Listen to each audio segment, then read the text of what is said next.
Hey, I'm Rob Patz. Hey, I'm Jason Webb. It's Thursday with Thrive with Rob and Jason. Another Thursday here, Rob. We are here. It is rolling towards. Do you feel summer in Colorado yet? Are you Uh, feeling summer at yes, all? I am. It was very warm this past weekend. Got a lot of yard work done, and then it rained for 2 days straight. But man, summer is my favorite time of year. It's getting warmer. We're getting outside. I love being outside, especially here in Colorado. It's gorgeous with the mountains and stuff. So We do that. It's that spring. It's kind of schizophrenic here in Ohio right now. yeah, I'm going to be completely honest with you. Last week it was 85, which was really neat. Then on Sunday it was 54, and the heat came back on. Because you set it high enough so the heat doesn't come on, yeah. and all of a sudden the heat pops on, and it's cold. Oh yeah. And then we've gone through a couple of little storms, and had a major amount of rain. And now this weekend it's going to be beautiful and back up into the 80s. So See, welcome to Ohio. a little As schizophrenic. well. It is like that here too, Rob. That's why I got my long sleeve shirt on today because it does get a little chilly. He is king.life. Yes, That's right. awesome shirt. Awesome shirts. Hey, listen, we appreciate if you guys would go check out the QR code and really look at their stuff. They've got great merchandise. Of course, Jason still hasn't sent any to me, so We're working on it. no idea. I did talk to them. They're on their way. Sure. Yeah, keeping the long sleeve shirt for now, but tomorrow it'll be t-shirts. So Yes, check it out. definitely. ATV10 is the code to get you a discount being a listener, viewer of our show. We'll keep the QR code up in the top corner of the screen so you can check it out. So he is king.life. That is a great, and they are a great part of what we do here at Thrive and of course Abundant TV. And if you're watching this on replay, or any other way through the app or whatever, of course this show will debut on the network tomorrow for the first time, 12 p.m. Eastern time, 9 o'clock if you're out on the West Coast. And we have a lot of fun. Really great viewership on that. And then, of course, again, it's also Monday nights at 9:30 p.m. And we want to tell people how we appreciate them watching each week as we do the show. And I had somebody ask me the other day, and so I'm going to ask you the question because it made me think. So really, what are you trying to accomplish with Thrive? And I said, I don't really know if we ever have anything like that. I jokingly told them that. But our real goal, and I think you would agree with this, is we want people that are in business to know that they can thrive. Yeah, completely. We want them to know that they can actually marry their faith with their business and bring God and Jesus into their life, business, all of these things that we talk about, and really just show that it doesn't have to be an exact certain way. It's just about living life like Jesus with our businesses and doing it all together while still having fun. Like we banter, we talk, we bring on some amazing guests that we talk about their stories, and it's never perfect, as we know this, as we're not perfect. It's talking about their failures and their the issues that they've had, but then also seeing them thrive within their businesses and life. So it's just bringing real life to the air and to our viewers. That is so true. And for us, of course, you can't talk about this week without talking about our moms. Yes. Coming up, it is Mother's Day. If you haven't made reservations, I would recommend making reservations somewhere today. And thank me later because it's going to fill up. And so we're thankful for our moms. For me, this is my first Mother's Day without my mom, which is going to be kind of different. And so if you're one of those people who over the last few years may have lost your mom, understand that it's tough, but at the same time, it's been kind of neat. And I know Jason talks about his mom too. Is same thing, is she's made a big impression on your life, and even though they may not be daily in your life anymore, they are still there. Mm-hmm. No, completely. And yeah, happy Mother's Day to my mom. I know you're probably listening or watching out there, and to all the moms out there. But they've guided our lives, whether they're our actual moms or mother figures within our lives. Had a lot of those as well, and just all of those women, thank you so much. You know, it's a time to celebrate, and I think Rob, you're probably hinting at me to get those reservations ready I for am. Sunday. I am, because Jason told me ahead of time he still didn't have reservations. I actually got my reservations because I'm so blessed. And you talked about other mothers. I have an amazing mother-in-law, and I'm thankful for her, because that's how she of course gave birth to my wife. Yeah. And so I am very blessed. And so we're going to go and celebrate Mother's Day for her. She isn't watching because she really doesn't like me. She does like me. She just doesn't watch TV that much. Yeah. But it's going to be a great Mother's Day. And for us, it's kind of a neat tradition. And we don't get to do this all the time, but we're actually going to the facility where Kristen and I had our reception after our wedding. Oh, really cool. And so they were doing Mother's Day every year as a brunch, and then they stopped for 1 year, which was really a bummer. And now they're back, and so it was neat, and it was funny because of course our story, Chris and I, the original plan was to be married in December, but because of COVID, we had to kick it back all the way to September of the following year. Mm-hmm. And so Kristen wanted a Christmas theme. She loves Christmas. So we had a Christmas themed reception. And the lady goes, "Oh, I was making reservations." She goes, I said, "My name's Rob." And I started to spell my last name because no one can spell it. And she goes, "Oh, I know you. I was your advisor while whatever they call it, planner, coordinator." Yeah, coordinator. That's what I was looking for. And she goes, "I remember. We still talk about it. And we show pictures because of what we did." And it was neat because we had, not to tell this whole long boring story, but we had like a three-piece stringed trio out in the entryway, and it played and all kinds. I should show pictures. It's very cool. You have to show some pictures time. That's pretty fancy, Rob. Yeah, but you are fancy. It is. Well, it's the way I roll. It wasn't me. It was my wife. It was, but there were Reese's peanut butter cups there because I love Reese's peanut butter cups, and Cracker Jacks because my wife loves baseball, and of course Jason always loves to talk about his favorite baseball team there in Denver, the Colorado Rockies. Who, you and I joke. I need to put my paper sack over my head. No, but we joke about playing sports and that I think I could play for the Rockies. I watched some of their highlights last night. I haven't played baseball since 5th grade, but I got this. I'm telling you, they are on pace for a record year, though, Rob. Like, you got to understand this. It's something that's baseball is a very old sport, and they're going for a record this year.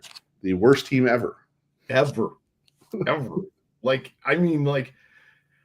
And that's really saying a lot, because you really have to be bad. you have to be like above normal bad. You have to be like bad at a new level.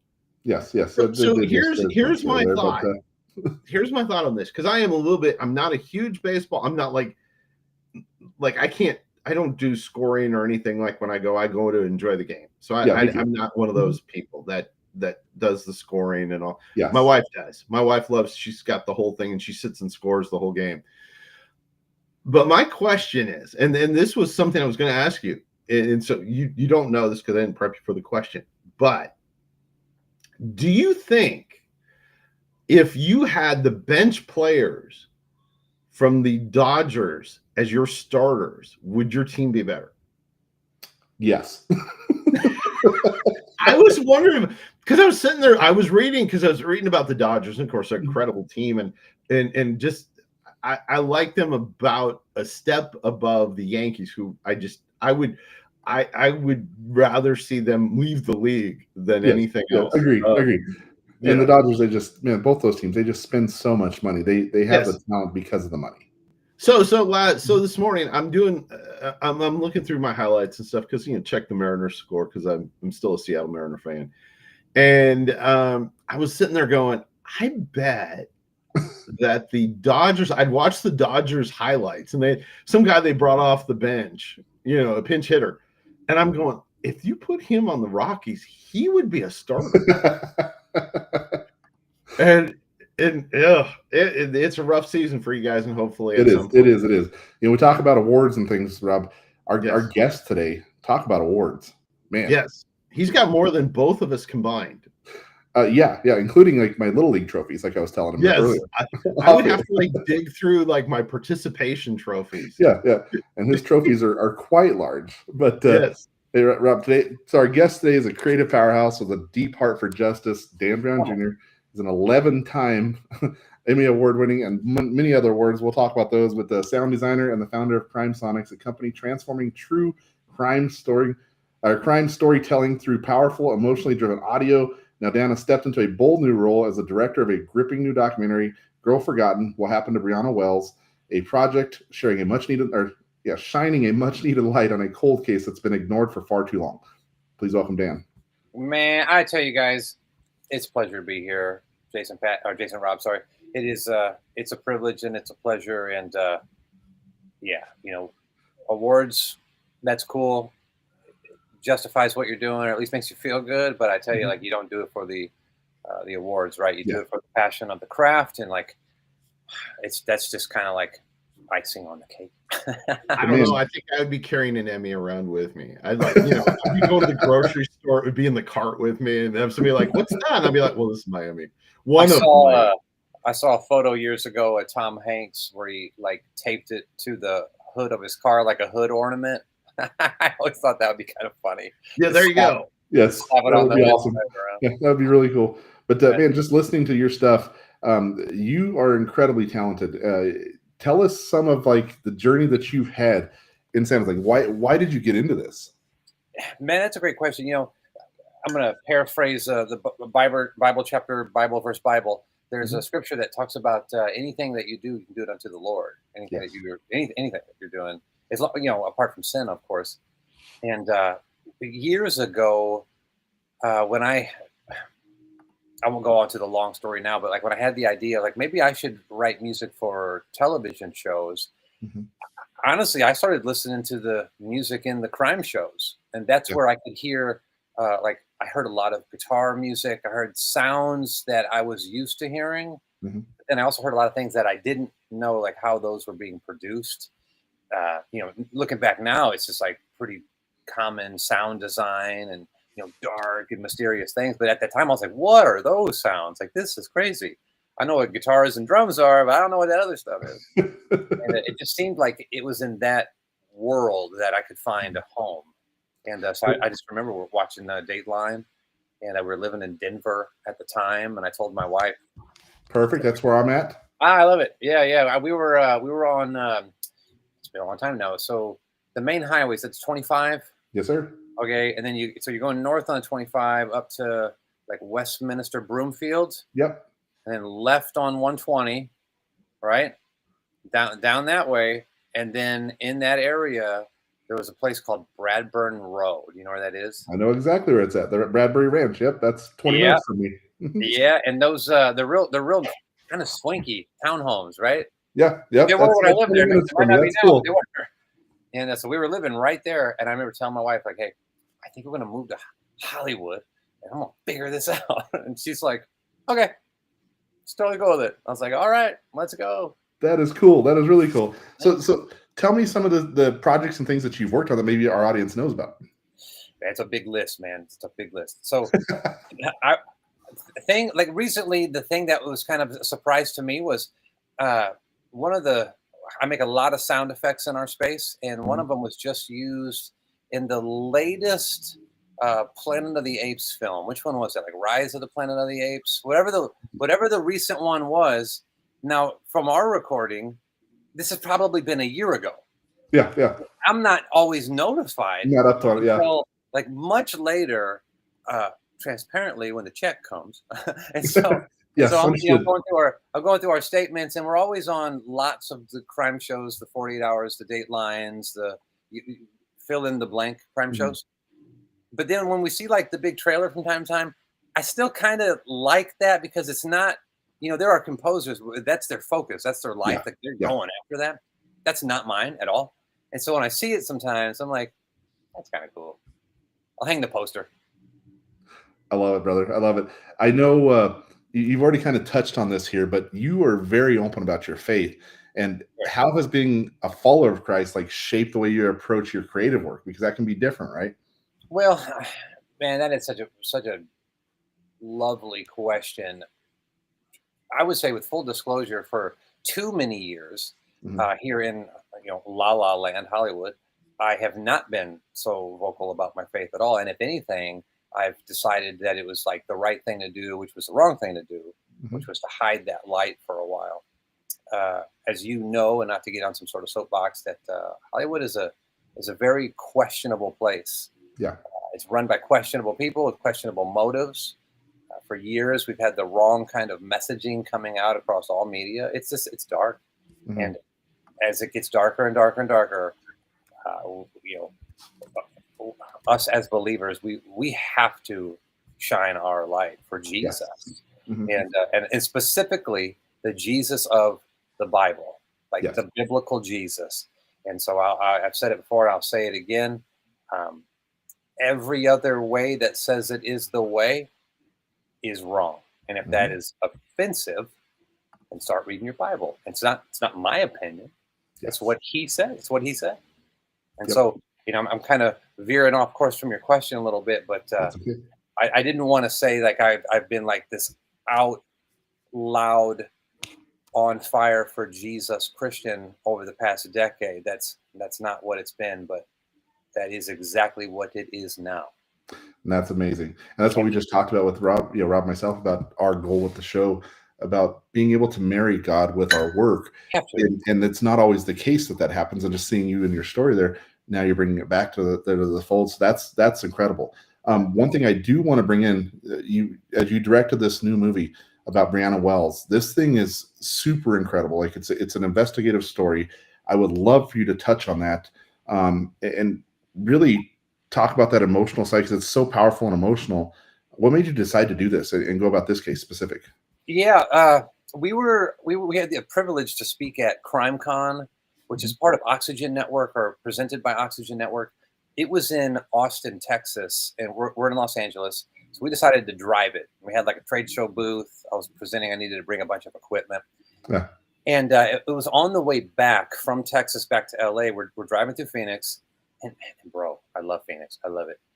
I vacation there all the time. I would go 2 times a year just to hang out. Just love the desert. Love the cacti. Love the heat. Some people don't like the heat, but at night in Phoenix when it's like 99, man, I love it, dude. My parents are down there. They love it. Yeah, I love it. We always stay in Scottsdale. Like I feel I don't need a map at all around that area. I've been there so much. I just cruise around, second home. So I just remember telling my son, like, we had been doing short form content, and I really wanted to do something bigger, and give back, not just like, to paraphrase majorly, just like, I feel like we're just making money off Prime. And it's like, these are real people. These are real stories. My spirit's checked. I want to do something better. Started poking around in Phoenix because I thought if I'm going to work for possibly years on a project, I might as well do it in a place I love. Exactly.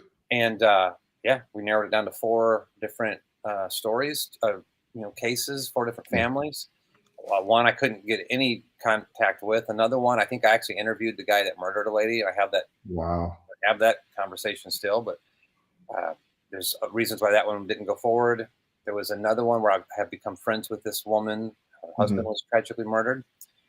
And then there was Brianna's story. And when I started poking around and I couldn't really find anything out about Brianna, this cute little 17-year-old girl, that seemed interesting to me. Like, wow, yeah, that just disappeared. Yeah, like how is it that there's a 17-year-old girl murdered in an alley in South Phoenix? Now, at the time of this recording, it's been 10 years, and no one's really ever talked about this. Like, I gotta dig into this one. So we've been digging in. It's done now. It's behind me back here. So yeah, we got the trailer up here on the screen here, guys. Check that QR code out. You can check it out because it's coming out. I watched the trailer. I've watched a lot about this. I've heard the story.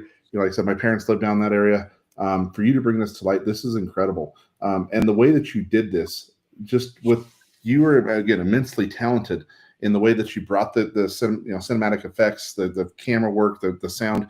You put all of these pieces together in creating this, and this is just a really cool documentary. It's very sad, but these things need to be brought to light. And you I know you get into telling these hard stories, and it does got to bring a lot of weight on you going through a lot of these things in the crime world. Like, what's the biggest challenge you face, like emotionally, spiritually, professionally, all of these, while doing these films or working with this space? Because that's got to be difficult.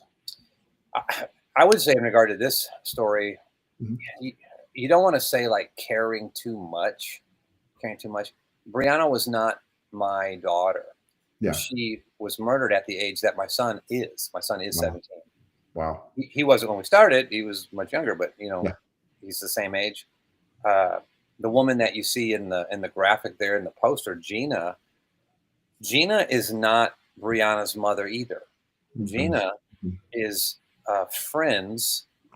Well, let me clean this up. So Brianna was murdered tragically in an alley. She has a friend named Bridget, and Bridget's mom, Gina, is who you see in the poster. So even when we were poking around this story, finding out that here's another woman who's invested all this time, all this energy, Mhm. all this effort, I realized fairly quick that, okay, that's the story here. I really appreciate the compliment on how we shot the film. You can see it in the trailer. The film isn't shot like a normal documentary. No. And I would say it's not a normal documentary where, a lot of like crime TV, which we work on and I'm thankful for, they have like a formula, which is like, Mhm. bam, this is where it happened. This is who it happened. This is how it affected. Here's the suspect. Here's their, investigation and apprehension, the arrest and the charges and the trial and the outcome and boop, next episode. This is unsolved. And when I learned that it wasn't the family that was investing so much time, energy, effort, and money, it was this woman, Gina. Mhm. I was like, okay, there's something really interesting and off here. Yeah. I didn't expect it to be a 4-year project, and Mhm. there's all kinds of reasons why it took as long as it has taken. But I'm glad that we are right at the finish line.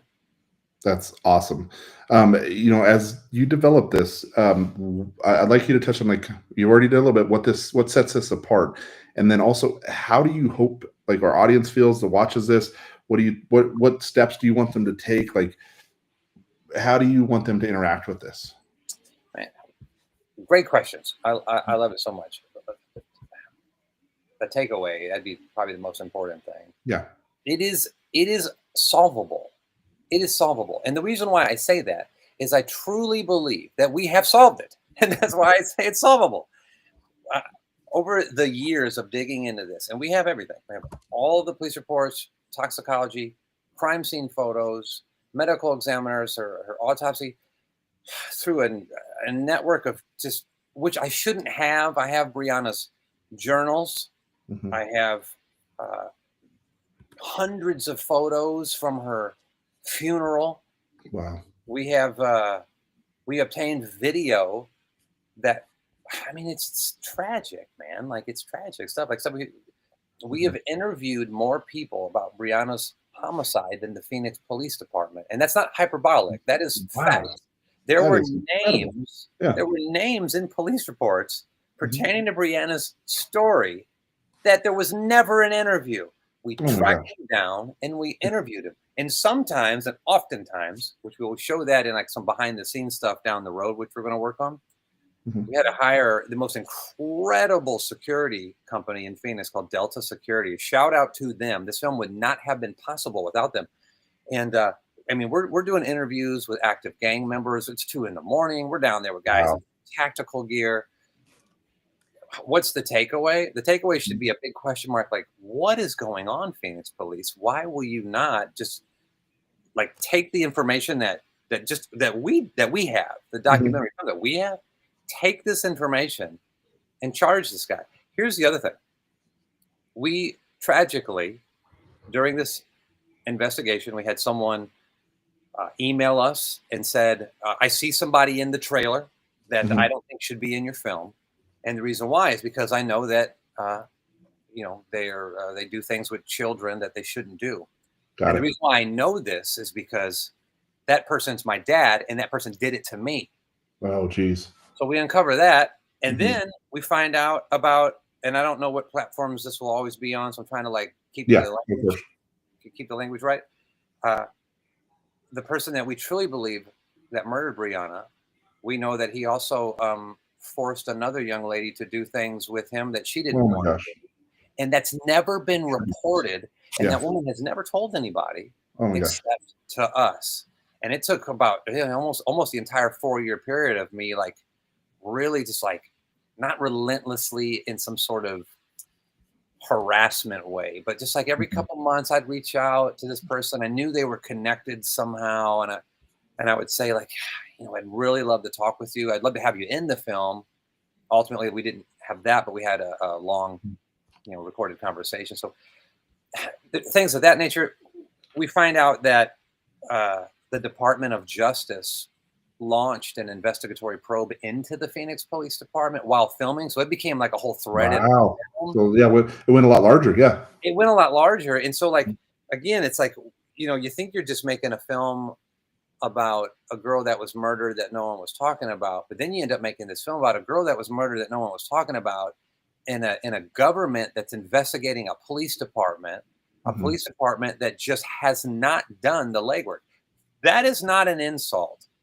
It's just the facts because we did it. You guys did the legwork. You put the work in, which is incredible that you guys took that initiative, and then all of the extra things that are coming along with that. Those are revelations that are amazing. Like this stuff that you're bringing is incredible, and bringing things to light. That's biblical, right? Bring all the things in the dark to light. Yeah, and actually, the scripture. There's actually a scripture at the end of our film. And it says, this is the verdict, that those who do evil do not want to come into the light because they know within the light that their evil deeds will be shown up. Love it. I love it. And this entire film, I feel, is that. We brought light. Where can people consume this video? Where can they watch the film? Yeah, everywhere soon. I love it. Everywhere soon. So to give a great update, again, from like the time of our recording, film is done, all of it. It took 13 months to edit. We started with over 67 hours of footage. Oh, geez. We whittled it down to this cinematic documentary. There's not a boring moment in it, and it still clocks in at just over 3 hours.